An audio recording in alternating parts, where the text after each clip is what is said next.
नमस्कार मेरे दोस्तों, मेरा नाम है सुब्रहांशु शुक्ला। जब हम बात करते हैं राजनीति की, तो राजनीति में जो सबसे महत्वपूर्ण कड़ी बनकर आती है वो है प्रचार।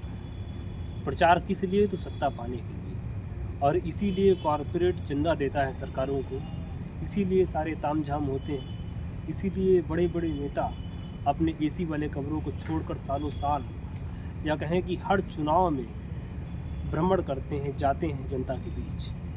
अगर चुनाव ना हो, अगर प्रचार ना हो, तो ये नेता हमारे बीच कभी शायद आए ही ना। लेकिन प्रचार के अलग अलग हथकंडे हर पार्टियों द्वारा बनाए जाते हैं। कई बार कोई एजेंडा सेटिंग होती है, कई बार किसी विचारधारा को ऐसे इंजेक्ट किया जाता है जनता के अंदर कि वो जनता 20 साल 30 साल के लिए उसी पार्टी की या उसी नेता की हो जाती है। कई बार ये चीज़ें जाति के नाम पर, धर्म के नाम पर होती है।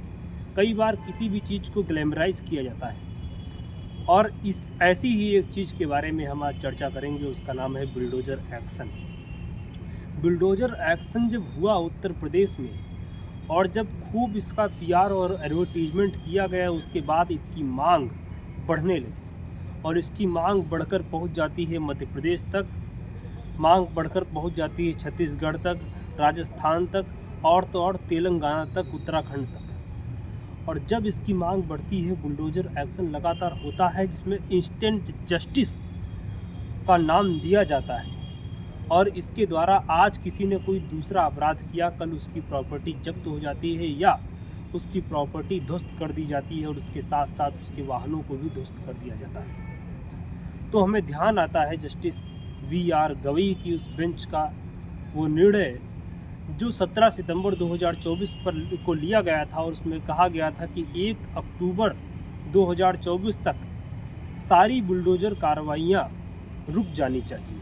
और उसके बाद आज यानी 13 नवंबर 2024 को उसका पूर्ण फैसला आ चुका है। इसके क्या नफ़े नुकसान हैं, किन किन संदर्भों में इसको रखा गया है, और सुप्रीम कोर्ट आखिर किस बात पर बल दे रहा है, और आखिर बुलडोज़र एक्शन ये है क्या, इन सारे पहलुओं को संक्षेप में ही सही, लेकिन हम आज इन्हें टटोलने की कोशिश करेंगे, जानने की कोशिश करेंगे। तो जब हम बात करते हैं बुलडोज़र एक्शन की, तो कहीं ना कहीं एक चेहरा, एक राजनीतिक चेहरा जो हमारे सामने सबसे बड़े रूप में जो प्रतिबिंबित होता है, वो चेहरा किसी और का नहीं, उत्तर प्रदेश के मुख्यमंत्री योगी आदित्यनाथ का है, जिन्होंने अपने प्रदेश को कहीं ना कहीं जो करप्शन है या फिर जो लूटपाट है, या जो गुंडागर्दी है, या जो दंगेबाजी है, इसके विरुद्ध दिखाने के लिए बुलडोज़र एक्शन का जो प्रयोग किया, जो इंस्टेंट जस्टिस का प्रयोग किया, उसके बाद में इसको कई प्रदेशों में कॉपी किया गया। जनता ने बड़े ज़ोर शोर से इसकी मांगें उठाई कि ये हमारे यहाँ भी होना चाहिए। लेकिन बुलडोज़र एक्शन क्या केवल उस घर को ही गिराता है, यह संविधान की और हमारे कानूनों की बुनियाद को भी कमज़ोर करता है।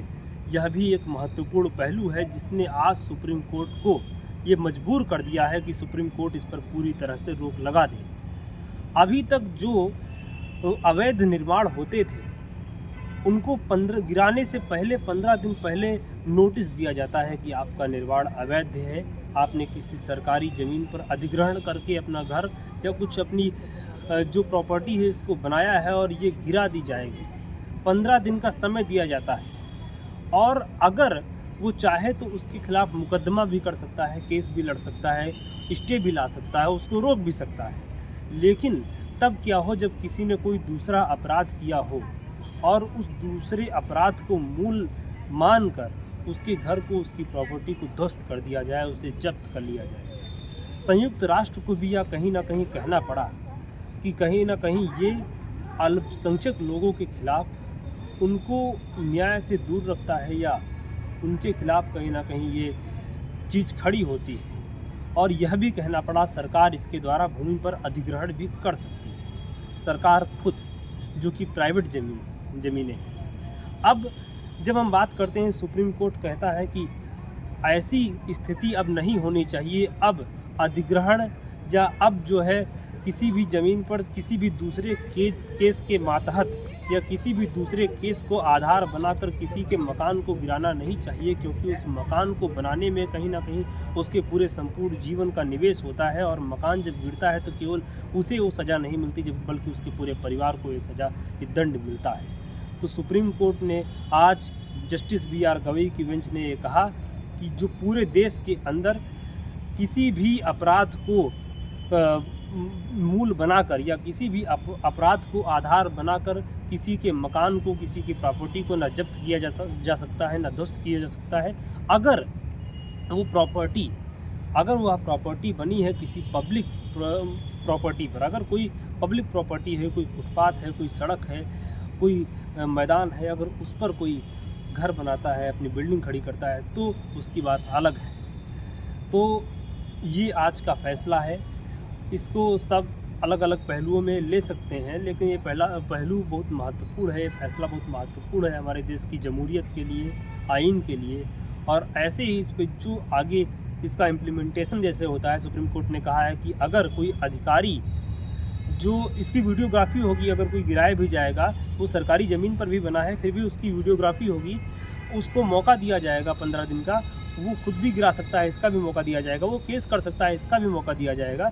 और अगर ये गलत हुआ तो उस अधिकारी को उस घर को पुनः बनाने की लागत देनी पड़ेगी या खुद बनवाना पड़ेगा। तो कहीं ना कहीं इसमें जो वीडियोग्राफी या अधिकारी को खुद बनवाने जैसे जो सख्त निर्देश दिए गए हैं, अब इनका पालन अनुपालन कैसे होता है, ये देखने वाली बात होगी। नमस्कार, मेरा नाम है सुब्रांशु शुक्ला, अपने कैमरामैन, अपने कैमरा पर्सन राहुल राजपूत के साथ, जो कि जामिया मिलिया इस्लामिया के MA मास मीडिया के विद्यार्थी हैं।